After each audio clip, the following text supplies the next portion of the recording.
Hello বন্ধুরা, কেমন আছেন সবাই? প্রতিদিনের মতো আজকেও চলে এলাম নতুন গল্প নিয়ে আপনাদের মাঝে। তো কথা না বাড়িয়ে আমরা তাহলে চলে যাই মূল গল্পে। গল্পটি ঠিক যেভাবে লেখা হয়েছে সেভাবে পড়ছি, আশা করি আপনাদের ভালো লাগবে। গল্পটি হলো আয়নার মানুষ। ঘটনাটি ঘটেছিল ঠিক 2018 সালে। সময়টা ছিল শীতকাল। সে সময় আমি খুলনায় একটি ভাড়া বাসায় থাকতাম। নতুন চাকরি পেয়েছি, বাড়ি থেকে দূরে থাকা, তাই নিজে থেকে একটা ছোট ফ্ল্যাট নিয়েছিলাম।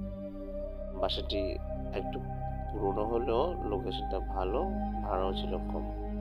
মোটামুটি খুব ভালোই লাগতো আমার কাছে। সবাই ঠিক ছিল, শুধু সবই ঠিক ছিল,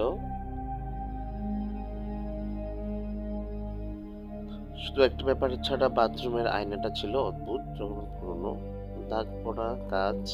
কিন্তু কিছুতেই বদলাতে দিত না বাড়িওয়ালা। বলতেন এটাও তার নাকি পুরনো দিনের স্মৃতি, যেন কিছুই না করি, এমন কিছু বলতো আমাকে।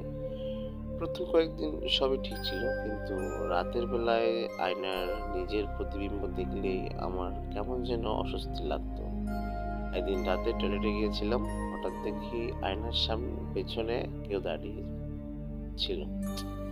আমি একটু হতভম্ব হয়ে গেলাম। মনে হলো একজন মহিলা, লম্বা চুল, সাদা জামা পরে আছে। ঘুরে তাকালাম, আহ, ঘুরে তাকালাম। তাকানোর পরে দেখলাম কেউ নেই। আয়নায় আবার তাকিয়ে দেখি কেবল আমি। ভাবলাম ঘুম ঘুম বা হয়তো ভুল দেখছি, কিন্তু ব্যাপারটা শুধু একদিনে থামেনি। প্রতিদিন রাতে এমনটা ঘটতো। ঠিক রাত 3টার সময় বাথরুমের থেকে পানি পড়ার আওয়াজ আসতো।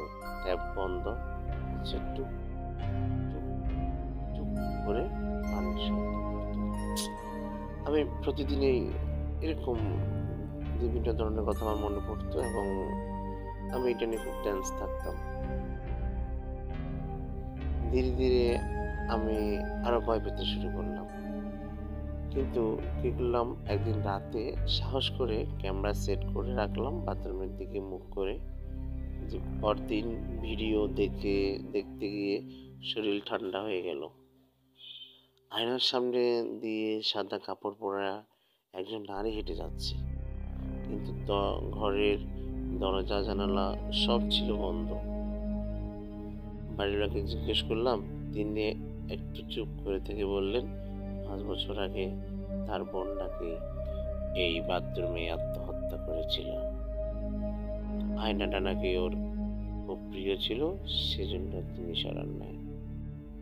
আমি একদম স্তম্ভিত হয়ে যাই, আমার হাত পা একদম ঠান্ডা হয়ে যায়। তখন আমি কিছু ভেবে হয় না, ওই দিনের মতো ওই রাতটা ভেবে চলে যায়। পরদিন সকালে আমি বাড়িওয়ালাকে বলে আমি বাড়ি ছেড়ে দেবো। ঠিক পরের সপ্তাহে আমি এই বাড়ি ছেড়ে চলে যাই। ধন্যবাদ বন্ধুরা, আজকের গল্পটা ছিল এতটুকুই। এটা আমার জীবনে ঘটে যাওয়া একটি ঘটনা আপনাদের সাথে শেয়ার করলাম। কেমন লাগলো জানাবেন আপনারা অবশ্যই। ভালো থাকবেন। শুভরাত্রি।